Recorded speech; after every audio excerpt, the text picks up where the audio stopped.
kita hari ini adalah perselingkuhan. Namun, untuk mengerti dengan baik mengapa kita tidak seharusnya berselingkuh, kita tentu saja harus mengetahui pernikahan yang Allah kehendaki. Karena itu kita akan membahas beberapa bagian Alkitab untuk menunjukkan pernikahan yang Allah kehendaki. Awalnya, pada waktu penciptaan, Allah sudah merancangkan suatu pernikahan yang indah antara Adam dan Hawa. Allah memberikan istri kepada Adam sebagai penolong yang sepadan. Saya bacakan Kejadian 2 ayat 18. Tuhan Allah berfirman, tidak baik kalau manusia itu seorang diri saja. Aku akan menjadikan penolong baginya yang sepadan dengan dia. Ini berarti bahwa Hawa akan menolong dan melengkapi Adam, terutama untuk melakukan mandat budaya yang Allah perintahkan di dalam Kejadian 1 ayat 28. Saya bacakan Kejadian 1 ayat 28. Allah memberkati mereka, lalu Allah berfirman kepada mereka, beranak cuculah dan bertambah banyak, penuhilah bumi dan taklukkanlah itu, berkuasalah atas ikan-ikan di laut dan burung-burung di udara dan atas segala binatang yang merayap di bumi.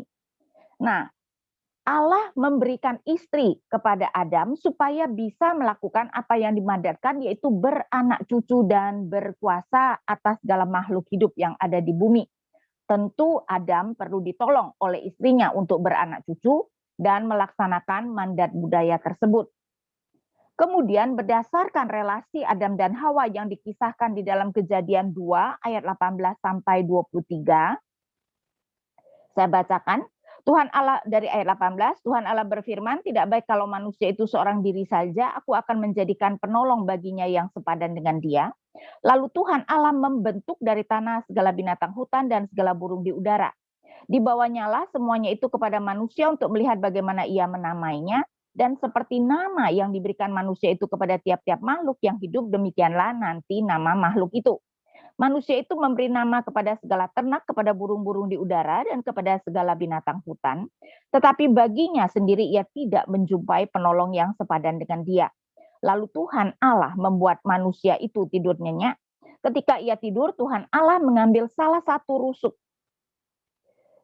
daripadanya, lalu menutup tempat itu dengan daging. Dan dari rusuk yang diambil Tuhan Allah dari manusia itu, dibangunnyalah seorang perempuan, lalu dibawanya kepada manusia itu. Lalu berkatalah manusia itu, inilah dia, tulang dari tulangku dan daging dari dagingku, ia akan dinamai perempuan, sebab dia diambil dari laki-laki. Jadi berdasarkan apa yang kita baca di sini, sahabat SU Indonesia, maka Musa kemudian menyimpulkan apa yang Tuhan inginkan bagi pernikahan suami istri di Kejadian 2 ayat 24. Yaitu sebab itu, seorang laki-laki akan meninggalkan ayahnya dan ibunya dan bersatu dengan istrinya sehingga keduanya menjadi satu daging. Perhatikan bahwa di sini terlihat pernikahan yang Tuhan inginkan adalah monogami. Kata laki-laki dan istri keduanya muncul dalam bentuk tunggal.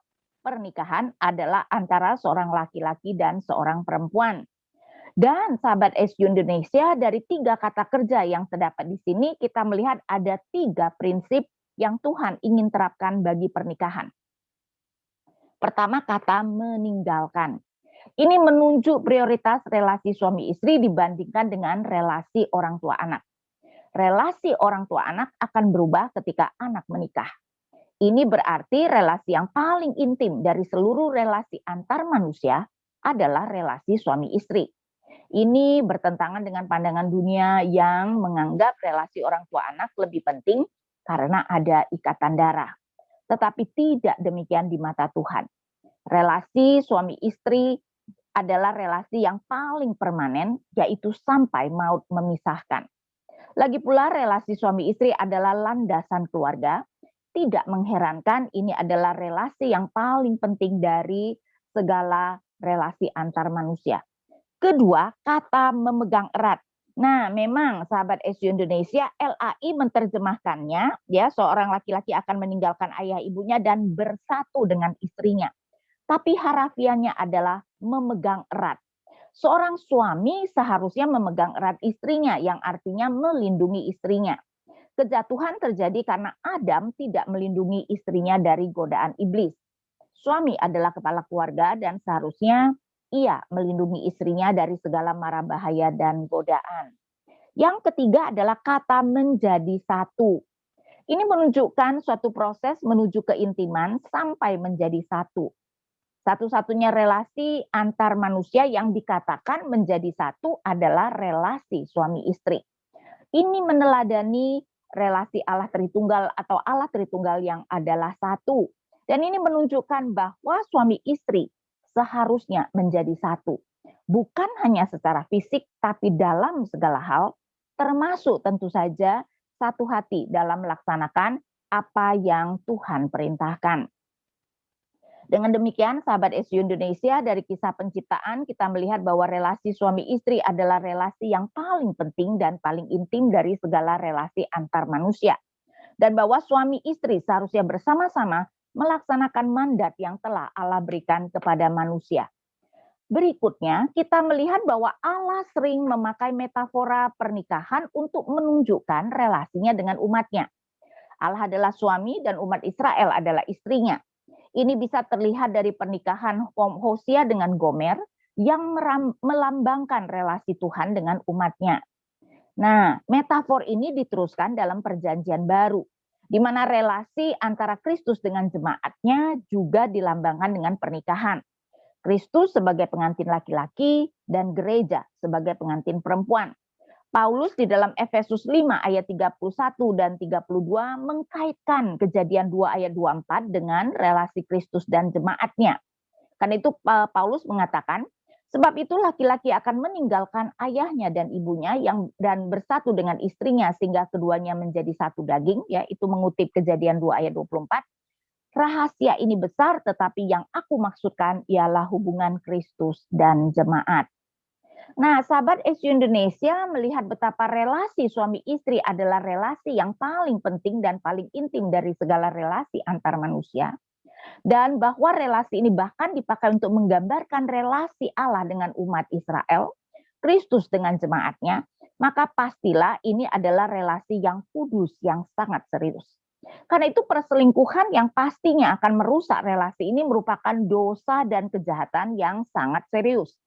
Di dalam Perjanjian Lama, semua relasi yang dapat merusak pernikahan seperti perselingkuhan atau perzinahan, hubungan sesama jenis maupun hubungan intim antara manusia dengan binatang, semuanya bisa mendapat hukuman mati. Dalam Perjanjian Baru, Paulus menegaskan betapa dosa percabulan berbeda dengan dosa yang lain. Dosa yang lain dilakukan manusia dilakukan di luar dirinya, tetapi orang yang melakukan percabulan berdosa terhadap dirinya sendiri. Padahal tubuh orang percaya adalah bait Roh Kudus yang diam di dalam dirinya. Karena itu, menurut Paulus, kita harus memuliakan Allah dengan tubuh kita dan jangan berzina. Itu bisa saudara baca di dalam 1 Korintus 6 ayat 18 sampai 20. Karena itu, sahabat SU Indonesia, berdasarkan bahwa orang yang melakukan perzinahan dapat dihukum mati, dan bahwa perzinahan adalah dosa yang kita lakukan terhadap diri kita, sedangkan tubuh kita adalah bait Roh Kudus, maka tentunya perzinahan atau perselingkuhan merupakan dosa yang sangat serius yang secara mutlak harus kita hindari. Tuhan Yesus bahkan mengatakan jika seorang laki-laki memandang perempuan serta menginginkannya, ia sudah berzina dengan dia di dalam hatinya. Matius 5 ayat 28. Mengapa Yesus dapat mengatakan demikian? Itu adalah karena Yesus mengerti 10 hukum pada dasarnya adalah hukum kasih, yaitu mengasihi Allah dan mengasihi sesama. Berarti hukum ketujuh, yaitu jangan berzina, bukan hanya kita tidak boleh berzina, tetapi ini adalah hukum yang menuntut kita untuk mengasihi pasangan kita sebagai satu-satunya. Dengan demikian, ketika seseorang menginginkan orang lain yang bukan pasangannya, ia sudah melanggar hukum jangan berzina dalam hatinya, karena berarti pasangannya tidak menjadi satu-satunya yang diinginkannya. Karena itu kita seharusnya bukan saja tidak boleh berzina secara fisik, kita juga seharusnya tidak boleh berzina dalam hati. Suami seharusnya mengasihi istrinya sebagai satu-satunya perempuan dalam hidupnya, dan istri seharusnya mengasihi suami sebagai satu-satunya laki-laki dalam hidupnya. Nah, sahabat SU Indonesia, kalau begitu, Apa yang Allah sampaikan, apa pesan yang Allah sampaikan kepada kita melalui nas-nas tersebut? Kita perlu menyadari betapa pernikahan adalah suatu ikatan yang indah yang Allah tetapkan pada waktu penciptaan. Relasi suami istri adalah relasi yang paling intim dari semua relasi antar manusia. Satu-satunya relasi yang dikatakan bahwa keduanya menjadi satu. Keintiman dari relasi suami istri juga terlihat dari kenyataan bahwa Adam mengatakan bahwa istrinya adalah tulang dari tulangku dan daging dari dagingku. Karena istrinya dibangun Tuhan dari rusuk yang diambil Tuhan darinya. Bahkan Adam menamai istrinya dengan mengatakan ia akan dinamai perempuan, Ibraninya Isya, karena ia diambil dari laki-laki Is. Ya, jadi saudara bisa lihat Is dan perempuan kemudian Isya. Dan itu bisa kita lihat di dalam Kejadian 2 ayat 23. Ya, kita juga bisa bandingkan misalnya kata woman yang di dalamnya juga ada kata man. Kemudian relasi suami istri juga dipakai untuk menggambarkan relasi Tuhan dengan umatnya dan relasi Kristus dengan jemaatnya. Karena itu ketika umat menyembah berhala, bahasa yang sering dipakai untuk itu adalah persundalan atau perzinahan. Ketika Gomer berzina dan meninggalkan Hosea, itu adalah gambaran Israel yang terus berzina dan menyembah berhala. Ini menunjukkan betapa eratnya Tuhan melihat relasi Tuhan dengan jemaatnya dengan relasi suami istri. Nah, karena itu melihat betapa pentingnya relasi suami istri, sahabat SU Indonesia, maka perselingkuhan jelas merupakan dosa yang sangat serius. Keseriusan dosa ini dapat terlihat dari hukuman yang diberikan dalam Imamat 20 ayat 10. Bila seorang laki-laki berzina dengan istri orang lain, yakni berzina dengan istri sesamanya manusia, pastilah keduanya dihukum mati. Baik laki-laki maupun perempuan yang berzina itu. Relasi suami istri adalah landasan keluarga. Karenanya dosa yang dapat menghancurkan keluarga ini merupakan dosa yang sangat serius. Paulus juga menegaskan bahwa dosa perjabulan, tentu saja termasuk perselingkuhan, berbeda dengan dosa yang lain. Dosa yang lain kita lakukan di luar tubuh kita sendiri, tetapi dosa percabulan, dosa perselingkuhan adalah dosa yang kita lakukan terhadap diri kita sendiri. Padahal tubuh kita adalah bait Roh Kudus. Dengan demikian Paulus menyatakan betapa kita harus menghindari dosa percabulan ini karena kita seharusnya memuliakan Allah dengan tubuh kita. Bukan melakukan dosa terhadap tubuh yang adalah bait Roh Kudus ini. Tuhan Yesus mengingatkan bahwa hukum jangan berzina tidak hanya melarang berzina secara fisik, tetapi merupakan hukum yang menuntut seseorang untuk mengasihi pasangannya sebagai satu-satunya dalam hidupnya. Karena itu ketika seseorang sudah menginginkan orang lain, yang berarti ia tidak lagi mengasihi pasangannya sebagai satu-satunya, maka sesungguhnya ia telah berzina dalam hati, sudah melanggar hukum jangan berzina. Dengan demikian kita masuk kepada tahap yang terakhir, yaitu apa yang seharusnya menjadi respons kita. Sahabat SU Indonesia, kita harus mengerti betapa pentingnya pernikahan di mata Tuhan. Pernikahan adalah komitmen seumur hidup sampai maut memisahkan. Memang tidak sampai selama-lamanya ya, karena nanti di langit baru, bumi baru tidak ada lagi hubungan suami istri. Tapi di dalam kehidupan kita sampai maut memisahkan. Karena itu sebagai suami istri orang percaya, kita seharusnya berkomitmen untuk menjalankan kehidupan pernikahan dengan seluruh kekuatan kita.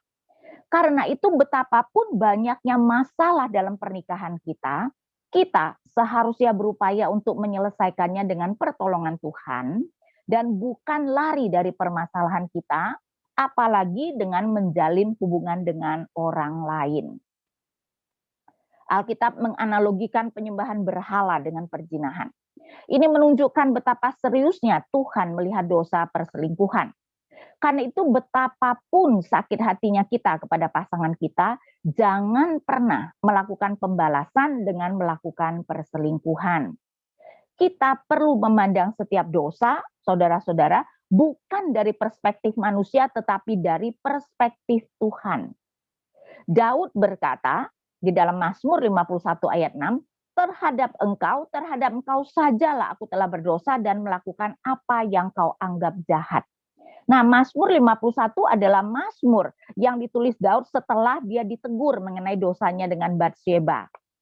Yusuf juga mengatakan yang sama kepada istri Potifar. Bagaimanakah mungkin aku melakukan kejahatan yang besar ini dan berdosa terhadap Allah?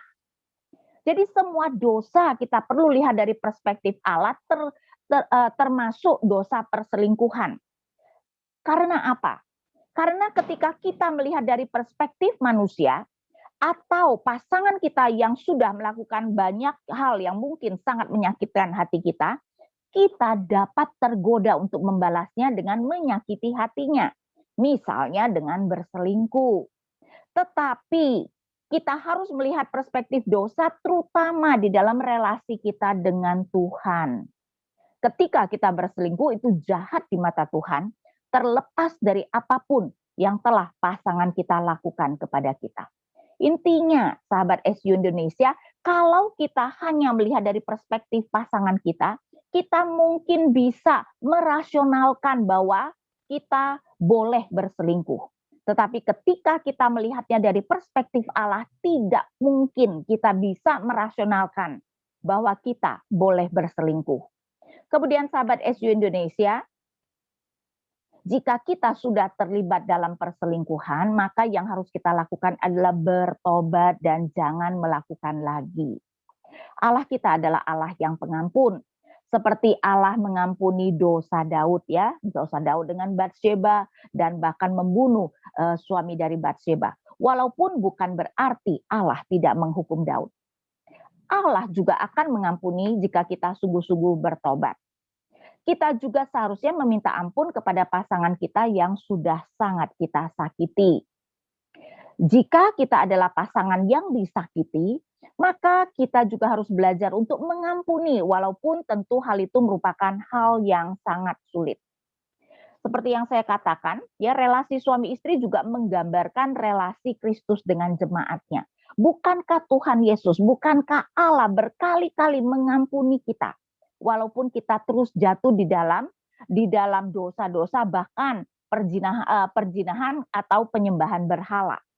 Nah, seperti Bapa telah mengampuni dosa kita juga seharusnya berupaya untuk mengampuni orang yang bersalah kepada kita, apalagi ketika itu adalah pasangan kita, betapapun besarnya sakit hati kita. Sahabat SU Indonesia, hanya dengan mengampuni kita akan dipulihkan. Jadi satu-satunya jalan sebenarnya supaya kita dapat dipulihkan adalah ketika kita mengampuni. Saya bacakan misalnya apa yang terjadi pada Ayub 42 ayat 10. Lalu Tuhan memulihkan keadaan Ayub setelah ia meminta doa untuk sahabat-sahabatnya. Dan Tuhan memberikan kepada Ayub 2 kali lipat dari segala kepunyaan dahulu. Lihat tidak, Tuhan baru memulihkan Ayub setelah dia mengampuni sahabat-sahabatnya dengan meminta doa untuk sahabat-sahabatnya. Jadi ketika kita disakiti, maka cara supaya kita dapat dipulihkan adalah kita perlu mengampuni pasangan kita yang sudah menyakiti kita. Demikianlah sahabat SU Indonesia, apa yang bisa kita baca, apa yang Tuhan sampaikan dan apa yang seharusnya menjadi respon kita. Ya, terima kasih Bu Inawati Teddy. Ya, para partner SU Indonesia yang hadir di Zoom meeting ini tentunya ingin menggali lebih dalam lagi dari paparan materi yang sudah disampaikan oleh Bu Inawati tadi. Nah, silakan rekan-rekan boleh bertanya secara langsung atau tuliskan. Jika tidak yakin akan sinyalnya, suaranya tidak terdengar dengan baik, ada terkendala teknis di gadget atau gawainya, silakan menulis pertanyaannya. Kalau belum ada, mungkin saya juga ingin bertanya ini Bu, kaitannya dengan konflik. Kalau perselingkuhan itu menjadi penyebab konflik atau justru konflik itu yang menyebabkan perselingkuhan, begitu Bu. Misalnya di keluarga itu sudah ada potensi-potensi konflik dan itu tidak tertangani dengan baik. Misalnya soal anak, bagaimana membagi peran kedua orang tua, terus itu dibiarkan larut-larut, kemudian konflik meledak dan itu menjadi pemicu juga. Ini itu bisa nggak sih seperti itu, Bu? Ya, saya percaya bahwa biasanya perselingkuhan terjadi pasti karena sudah ada masalah di dalam relasi suami istri ya. Dan tentu saja dengan adanya perselingkuhan ya malahan konflik itu menjadi semakin besar bukan? Ya karena itu memang itu menjadi sebuah siklus yang akhirnya tidak pernah berhenti ya. Jadi penyebabnya saya percaya karena sudah ada masalah di dalam relasi suami istri. Saudara-saudara kita harus mengerti ya, relasi suami istri semua relasi sebenarnya bukan merupakan sesuatu yang mudah dilakukan. Setelah manusia jatuh dalam dosa, Tuhan menghukum dan terutama hukuman Tuhan adalah semua relasi kemudian sudah menjadi rusak, termasuk relasi suami istri. Kan itu jangan pernah berpikir bahwa relasi suami istri adalah sesuatu yang mudah untuk dijalankan. Karena itu kita perlu berusaha keras. Dan jangan heran kalau banyak masalah. Dan masalah-masalah itu ketika kita tidak mencoba menanganinya dengan baik, nah itu bisa kemudian menyebabkan salah satu daripada suami istri itu berselingkuh, dan tentu saja itu kemudian menimbulkan konflik yang lebih besar lagi.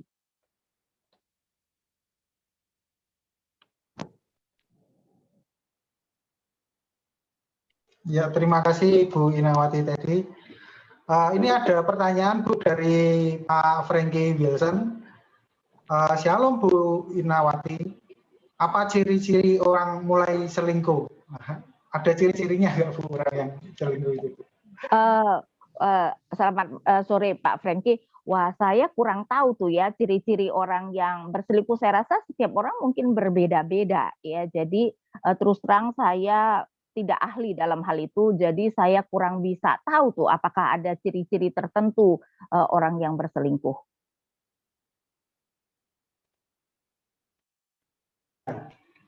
Apakah Pak Frankie puas dengan jawaban tersebut? Karena memang susah dideteksi ya Bu ya itu, meskipun Saya oleh pasangan. rasa ya, karena itu banyak sebenarnya pasangan itu merupakan orang yang terakhir yang mengetahui bahwa pasangannya berselingkuh ya. Sering sekali orang luar sudah tahu, pasangannya sendiri tidak menyadari kalau pasangannya sudah berselingkuh. Jadi saya rasa itu agak sulit ya. Tidak ada kayaknya ciri-ciri tertentu, oh kalau begitu berarti dia berselingkuh. Dan saya rasa setiap orang juga berbeda ya. Iya. Ada yang bisa menyembunyikan sampai tidak ketahuan sama sekali, itu juga ada Bu ya.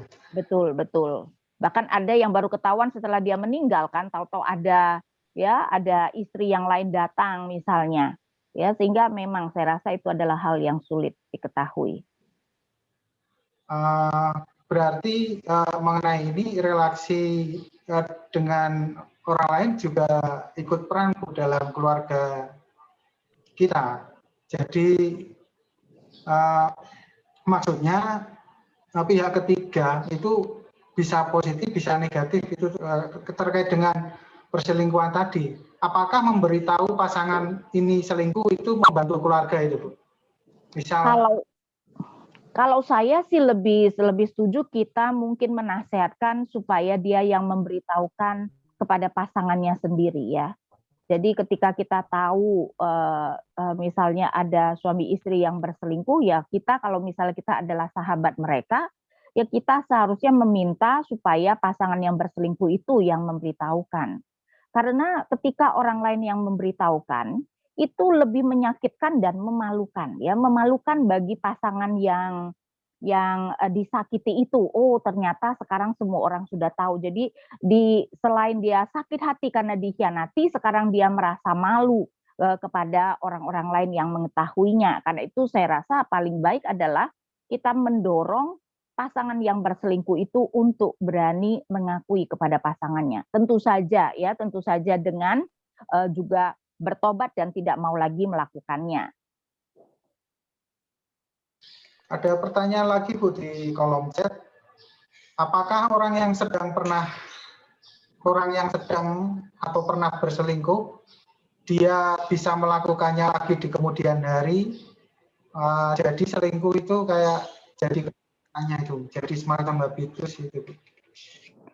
Saya rasa selalu ada kemungkinan ya, maksudnya orang yang berselingkuh dan kemudian berselingkuh lagi, orang yang tidak berselingkuh pun selalu ada kemungkinan dia dapat berselingkuh.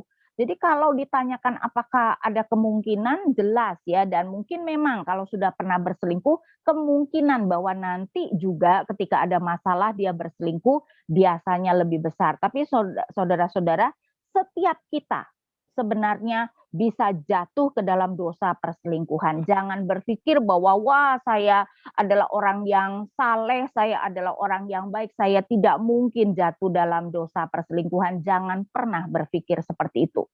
Jangan meremehkan dosa.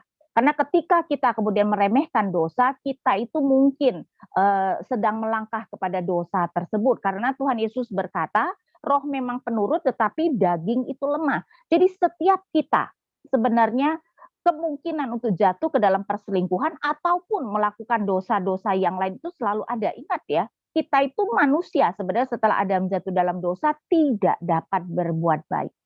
Semata-mata karena anugerah Tuhan kita bisa berbuat baik. Jadi kalau kita itu tidak jatuh dalam perselingkuhan, itu juga adalah karena anugerah Tuhan. Ya, setiap kita dapat jatuh ke dalam dosa perselingkuhan. Iya Bu, tadi menarik Bu. Ibu menyinggung soal pengampunan juga. Ayub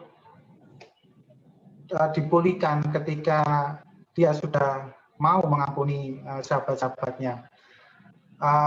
Tentang perselingkuhan Bu, mungkin sahabat itu terlalu jauh. Ini kan soalnya kalau pasangan itu sangat dekat, bahkan seringkali menyakiti itu sering terjadi, tetapi ini perselingkuhan gitu lah. Kenapa kok perselingkuhan ini bagi kebanyakan orang susah untuk diampuni? Gitu pertanyaannya.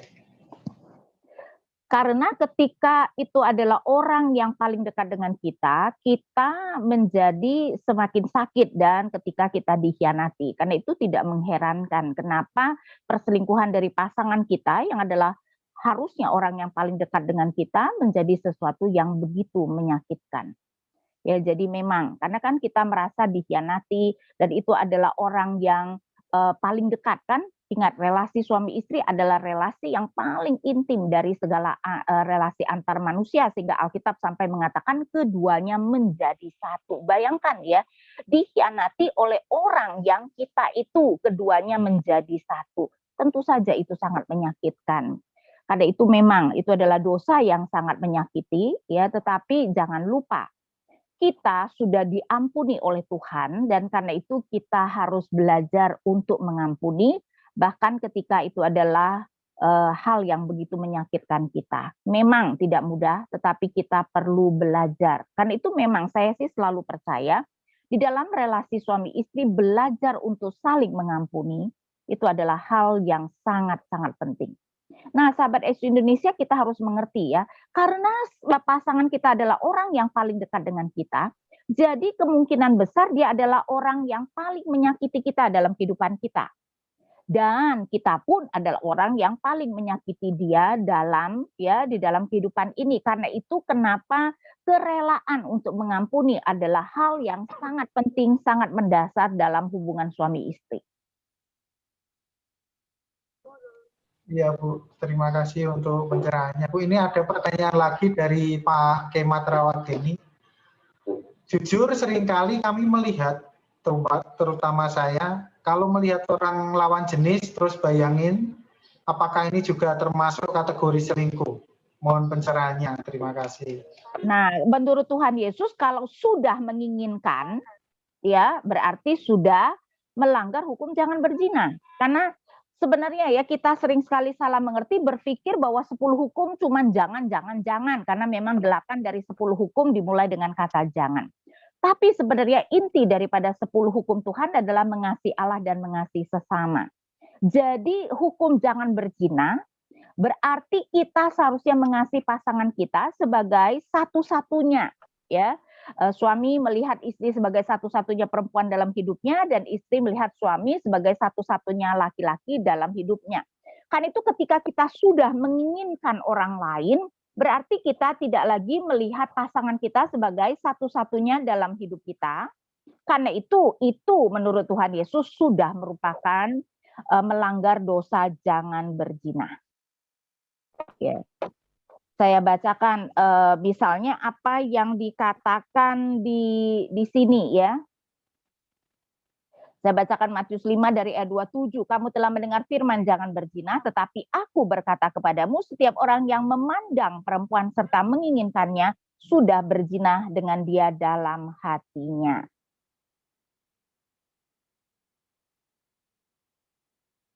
Ya, sudah jelas Ibu. Ini ada klarifikasi dari Pak Franky Wilson tadi, karena sebelumnya Pak Franky bertanya tentang kriteria itu tadi, ciri-ciri pasangan yang berselingkuh. Kapan suami atau istri dikatakan selingkuh, apakah sudah jalan dengan lawan jenis atau sesama jenis, atau di pikiran saja memikirkan perempuan atau laki-laki lain tanpa sepengetahuan pasangan, atau pada tahap mana disebut selingkuh. Ini yang dia maksud sebenarnya. Oh, oke. Nah, dalam hal ini kalau menurut dosa di hadapan Tuhan, menginginkan perempuan atau orang lain saja itu sudah merupakan dosa berselingkuh ya di mata Tuhan, ya di mata Tuhan.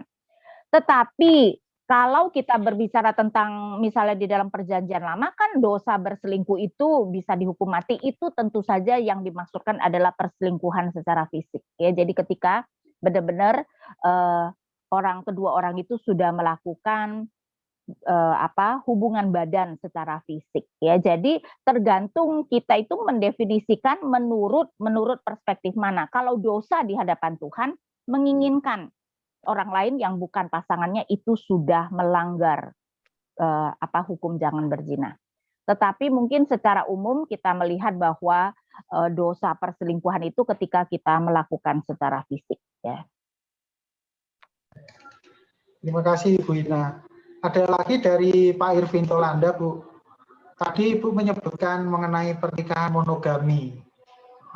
Terus Pak Irvin bertanya apakah yang dilakukan oleh Abraham, Daud, Salomo, dan tokoh Alkitab lainnya yang memiliki lebih dari satu istri termasuk perselingkuhan, ataukah itu adalah pernikahan yang mempunyai lebih dari satu istri bukan perselingkuhan tapi poligami ya. Jadi Alkitab membedakan karena secara sah itu adalah istrinya atau gundiknya. Jadi itu bukan perzinahan tetapi poligami. Nah, karena Tuhan menginginkan pernikahan itu monogami, tentu saja poligami sebenarnya melanggar kehendak Tuhan. Memang kita tidak melihat Tuhan menegur Abraham, kenapa kamu punya istri lain atau Daud?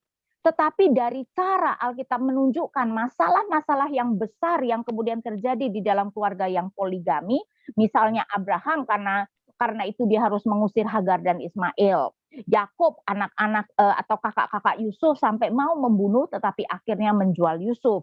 Kita melihat bahwa anak-anak Daud saling membunuh. Nah, itu adalah cara Tuhan menunjukkan betapa Tuhan tidak menghendaki poligami dan memang keluarga poligami akan menghadapi masalah-masalah yang lebih besar daripada keluarga monogami ya. Jadi saudara jangan berpikir bahwa Tuhan berkenan dengan poligami. Tuhan tidak berkenan ya. Karena itu kenapa kita melihat masalah-masalah yang sangat serius terjadi di dalam keluarga poligami seperti yang diceritakan dalam Alkitab.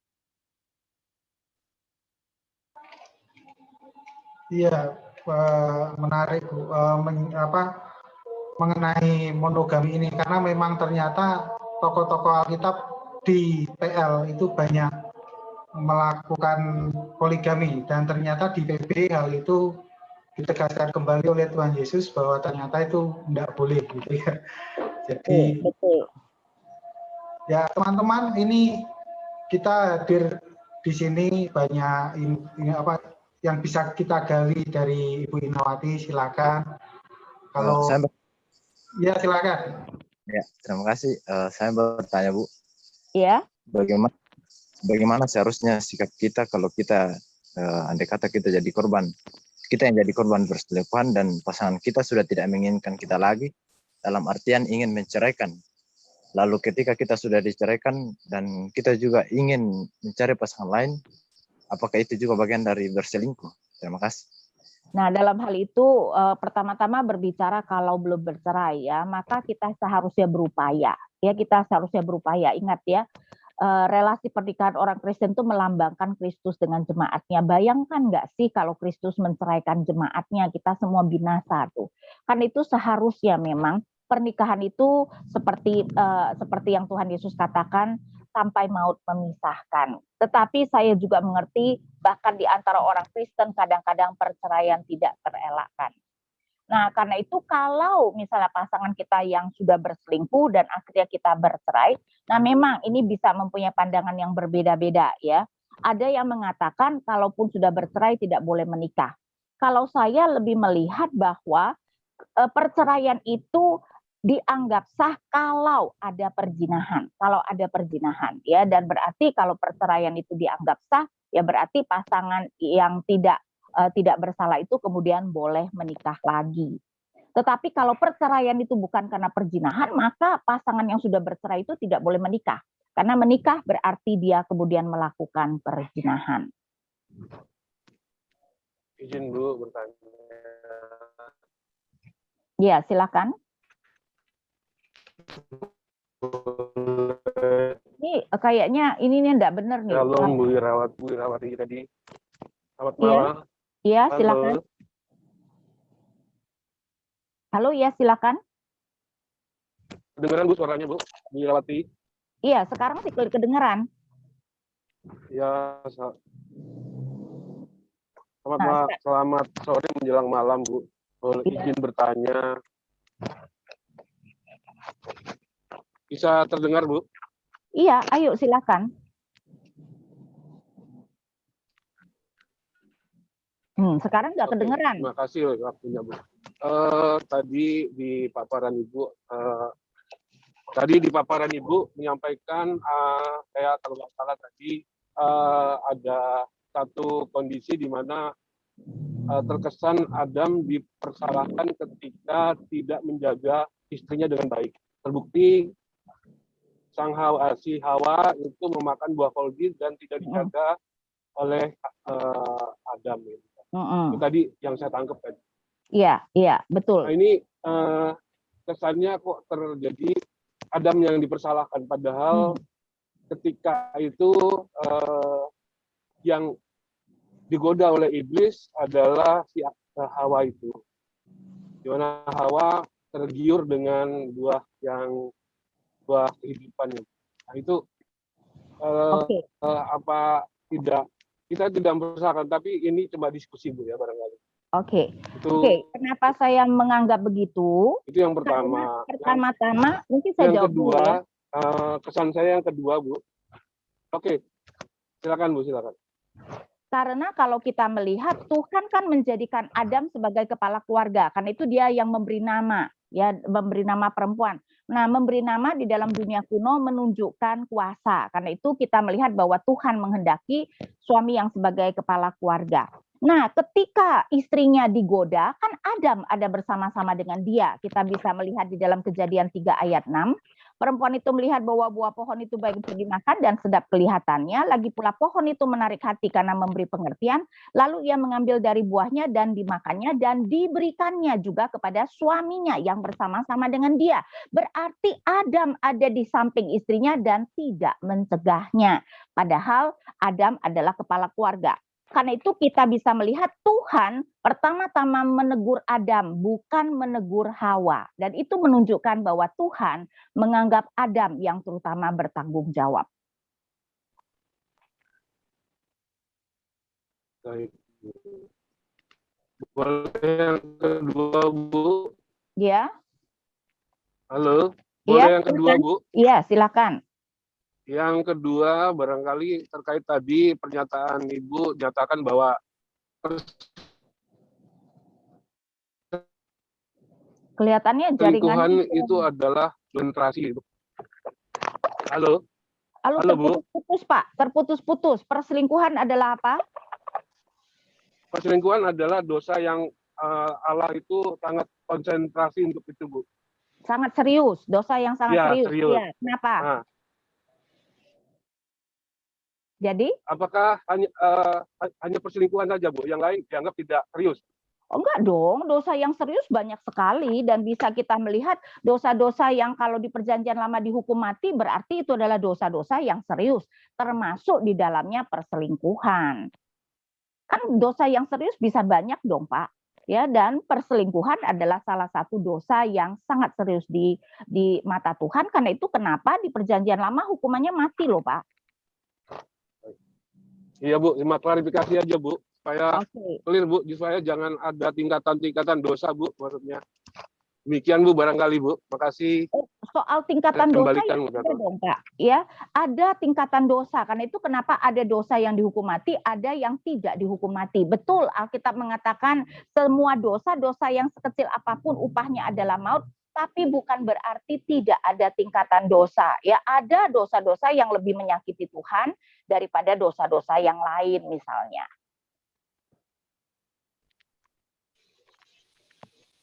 Ya, untuk dosa mungkin karena ini menjadi ketertarikan tersendiri, bisa kita usulkan untuk masuk ke tema pembahasan selanjutnya. Kita fokus ke perselingkuhan terlebih dahulu. Ini ada dari Pak Anto, Bu. Mungkin agak kecepatan tadi jadi agak salah keliru menangkap ini. Maaf Ibu, mengatakan diizinkan jika berzina. Mohon penjelasan masalah berzina ini. Setahu saya tadi tidak mengatakan demikian, tidak diizinkan berzina ya Bu ya. Tapi, enggak. Perzinahan itu dosa yang sangat serius kan saya katakan. Iya. Jadi udah clear ya, ini berarti tidak ada menyinggung masalah diizinkan berzina, itu tidak boleh. Iya, sama sekali tidak boleh. Iya.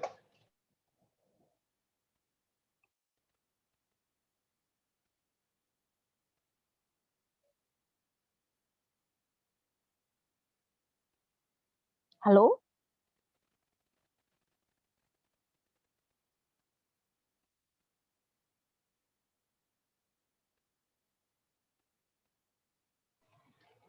Apabila ada pertanyaan lain silakan. Ini ada Bu dari Pak Johannes Yomin, memakai akun istrinya ini. Selamat sore Bu Ina. Perselingkuhan kadang terjadi oleh karena tidak menjaga etika dalam pergaulan. Misalnya dalam gereja, konseling dilakukan antara pendeta dan jemaat atau lawan jenis. Rekan kerja pergi makan siang berdua padahal sudah menikah dan lain-lain. Bagaimana menyadari bahaya etika dalam pergaulan yang bisa menyebabkan perselingkuhan? Ya, karena itu sebenarnya memang kita harus hati-hati ya kalau misalnya seperti counseling ya, karena itu sebenarnya sering sekali dikatakan kalau misalnya pendeta mengcounseling jemaat yang adalah perempuan, pendetanya laki-laki, jangan dilakukan di tempat yang cuma berdua. Jadi kalaupun misalnya di gereja, harusnya bukan cuma mereka berdua saja di gereja, mungkin di depannya ada tata usaha atau apa, dan jangan di dalam ruangan tertutup yang sama sekali tidak bisa kelihatan apa yang terjadi. Jadi paling bagus kalau misalnya pintunya transparan, ya maksudnya ada pintu, tapi kan sekarang bisa tuh pintu kaca yang transparan, sehingga kita harus berusaha menjaga supaya apa? Saudara, kita itu berdosa bukan hanya ketika kita menginginkan, tapi ketika ada kesempatan. Jadi kita harus menjaga kalaupun kita waktu itu tergoda, jangan sampai ada kesempatan. Karena itu, kita harus menjaga di dalam relasi apa saja, jangan sampai ada kesempatan untuk kita melakukan dosa termasuk dosa berselingkuh ya. Jadi harus hati-hati karena itu memang jangan pergi berdua saja, apalagi pergi berdua kemudian makan bersama misalnya di lobi hotel, kan nanti mudah deh tinggal naik buka kamar kan begitu kan, sehingga kesempatan itu bisa ada ketika misalnya kita tergoda. Jadi kalau sudah begitu ya memang jangan pergi makan berdua misalnya dengan apalagi dengan lawan jenis yang kita sudah tertarik. Jangan sampai melakukan seperti itu. Baik Bu, ini dari Pak Antomata kesalahpahaman yang sebelumnya tadi Bu, yang soal boleh zina apa enggak tadi. Ini maksudnya Pak Anto itu apakah perceraian diperbolehkan jika alasannya karena zina? Nah, pertama-tama saya mau supaya kita mengingatkan Tuhan tidak menginginkan perceraian ya. Kita bisa melihat Matius 19, kan itu ketika orang-orang Farisi tanya kepada Tuhan Yesus apakah boleh bercerai, Tuhan Yesus kemudian mengatakan seperti ini ya. Jadi saya bacakan dari ayat 3. Matius 19 dari ayat 3, maka datanglah orang-orang Farisi kepadanya untuk mencobai dia. Mereka bertanya, apakah diperbolehkan orang menceraikan istrinya dengan alasan apa saja? Jawab Yesus, tidakkah kamu baca bahwa Ia yang menciptakan manusia sejak semula menjadikan mereka laki-laki dan perempuan, dan firman-Nya, sebab itu laki-laki akan meninggalkan ayah dan ibunya dan bersatu dengan istrinya sehingga keduanya itu menjadi satu daging. Jadi Tuhan Yesus mengutip Kejadian 2 ayat 24 menekankan bahwa mereka itu satu. Ayat 6, demikianlah mereka bukan lagi dua melainkan satu, karena itu apa yang telah dipersatukan Allah tidak boleh diceraikan manusia. Tetapi kenyataannya anak-anak Tuhan juga banyak yang tegar tengkuk. Karena itu ayat 7 kata mereka kepadanya, jika demikian apakah sebabnya Musa memerintahkan untuk memberikan surat cerai jika orang menceraikan istrinya? Kata Yesus kepadanya, karena ketegaran hatimu Musa mengizinkan kamu menceraikan istrimu, tetapi sejak semula tidaklah demikian. Jadi walaupun pada akhirnya karena ketegaran hati manusia Tuhan mengizinkan perceraian kalau ada perzinahan, bukan berarti Tuhan suka atau berkenan kalau ada perceraian. Jadi yang perlu kita ingat pertama-tama, Tuhan tidak menghendaki perceraian.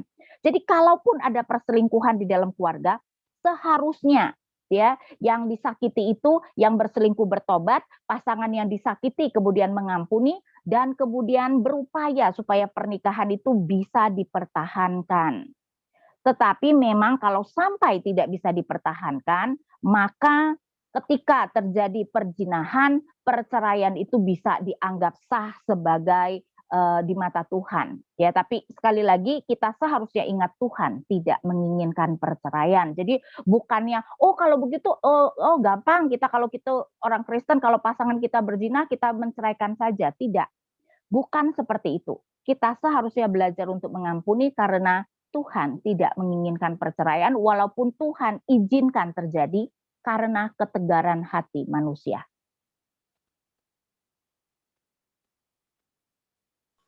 Ya, refleksi ketegartengkukan bangsa Israel menjadi refleksi kita semua. Seringkali kita bersikap demikian ya, rekan-rekan. Ya, memang itu menjadi pengingat kita. Bu, kalau boleh satu pertanyaan lagi, Bu. Ya, silakan. Dari Pak Kemat Rawageni. Jika pernikahan itu dilakukan tidak satu iman, bahkan tidak diberkati di gereja oleh pendeta, apakah ini juga sudah termasuk berzina bagi orang yang sudah Kristen? Bagaimana pencerahannya? Saya rasa itu bukan dianggap berzina, tetapi jelas itu merupakan pernikahan yang pastinya menyedihkan Tuhan, ya, karena Tuhan menginginkan pernikahan adalah antar orang percaya. Kita seharusnya hanya menikah dengan orang yang percaya. Bagaimana kalau itu sudah terjadi? Ya sudah terjadi, kita minta ampun kepada Tuhan, tetapi tetap pernikahan itu dianggap sah, jadi itu bukan perzinahan. Cuman pernikahan yang sebenarnya tidak seharusnya terjadi. Jadi sekali lagi kalau sudah terjadi ya kita minta ampun kepada Tuhan dan kita berdoa supaya pasangan kita kemudian bisa percaya kepada Tuhan ya. Dan tentu saja pasti akan lebih banyak masalah ketika kita menikah dengan orang tidak percaya. Iya, ternyata ada satu pertanyaan lagi, Bu. Dari Pak Vano Duru. Salam Ibu, izin mau nanya, bagaimana cara untuk melayani anak atau memulihkan mental anak keluarga yang sudah pernah berselingkuh? Terima kasih. Saya rasa ya diberi pengertian betapa itu adalah dosa yang sangat serius di mata Tuhan. bahwa pernikahan kita orang Kristen ya itu sebenarnya merefleksikan pernikahan Kristus dengan gerejanya ya, sehingga tunjukkan bagaimana itu pentingnya. Belum lagi sekali lagi relasi suami istri adalah landasan keluarga. Kamu berselingkuh itu pasti akan bagaimanapun juga merusak hubungan suami istri, dan karena itu pasti juga sangat mempengaruhi hubungan orang tua dengan anak ya. Jadi keluarga itu bisa hancur karena perselingkuhan. Karena itu tunjukkan betapa besarnya keseriusan dan juga mungkin ya akibat-akibat yang bisa terjadi ya, sehingga ya sadarkan dia, minta kekuatan dari Tuhan, maksudnya minta dia supaya meminta kekuatan dari Tuhan supaya tidak jatuh kepada dosa itu lagi. Baik, teman-teman, rekan-rekan Scripture Union Indonesia, apabila sudah tidak ada pertanyaan lagi, sesi tanya jawab ini akan saya tutup. Pak Bruli, apakah masih mau bertanya? Pak Jeffrey? Enggak Mas Petra. Oke, terima kasih. Baik.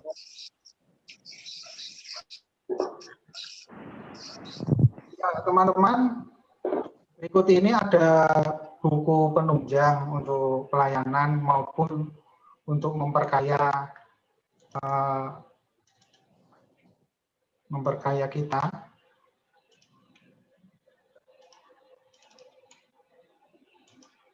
Buku ini berjudul Hidup Bahagia Selama-lamanya, dengan disertai tanda tanya.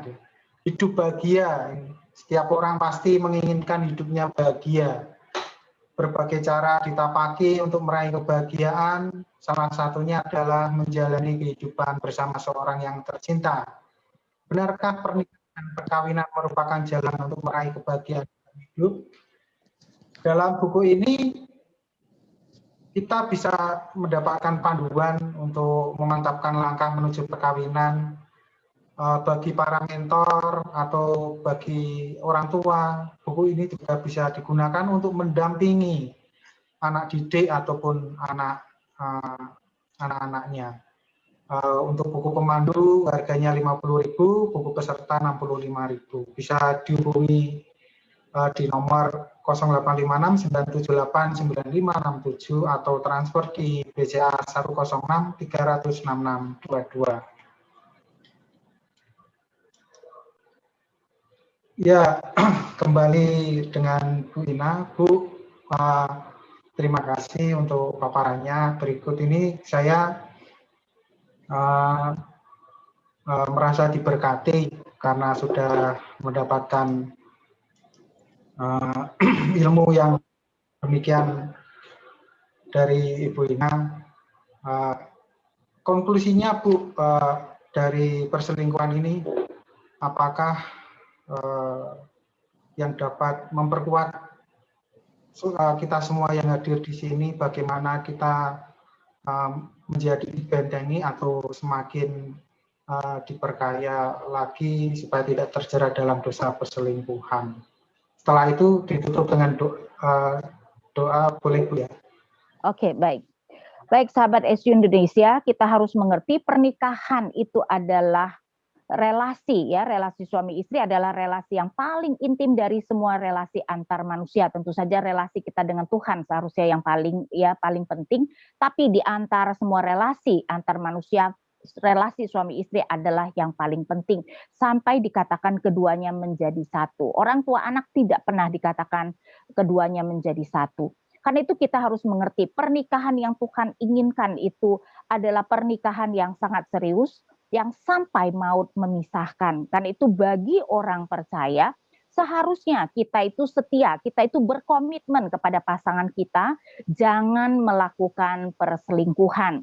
Apalagi kita tahu bahwa relasi suami istri itu juga merupakan metafor yang dipakai untuk relasi Tuhan dengan jemaatnya. Kan itu saudara-saudara, sekali lagi ya, betapapun kita sangat sakit hati dengan pasangan kita, jangan melihat dosa itu hanya di dalam perspektif manusia. Jangan, wah pasangan aku menyakiti aku juga akan membalasnya dengan menyakitinya. Dia berselingkuh, aku juga akan membalas dengan berselingkuh. Tidak. Kita harus melihat dosa terutama perspektif terhadap Tuhan. Karena itu bagi orang percaya kita tidak seharusnya upayakan ya, kita harus benar-benar berupaya jangan sampai jatuh kepada perselingkuhan, dan kalau sampai terjadi sebagai orang yang melakukan, kita harus cepat-cepat bertobat meminta ampun kepada pasangan kita. Sebagai pasangan yang disakiti, belajar untuk mengampuni, dan kita tetap berupaya supaya pernikahan itu kemudian bisa tetap dipertahankan, bahkan pernikahan itu bisa dipulihkan, dan pasti bisa kalau kita dua-duanya mau berupaya dan kalau kita bergantung kepada Tuhan. Karena itu sekali lagi perselingkuhan adalah dosa yang sangat serius ya. Jadi jangan lakukan itu. Mari kita berdoa. Bapa kami di surga, kami bersyukur Bapa jika kami boleh membahas tentang perselingkuhan. Kiranya Engkau yang memampukan kami Tuhan, terutama ketika ada pasangan-pasangan yang mungkin sudah begitu banyak permasalahan di dalam pernikahan mereka. Tuhan kiranya yang memampukan mereka dengan pertolongan Tuhan, mungkin juga pertolongan orang-orang lain melalui counseling, mereka kemudian dapat menyelesaikan masalah-masalah mereka. Apapun yang menjadi masalah mereka, Tuhan kiranya hindarkan mereka dari perselingkuhan.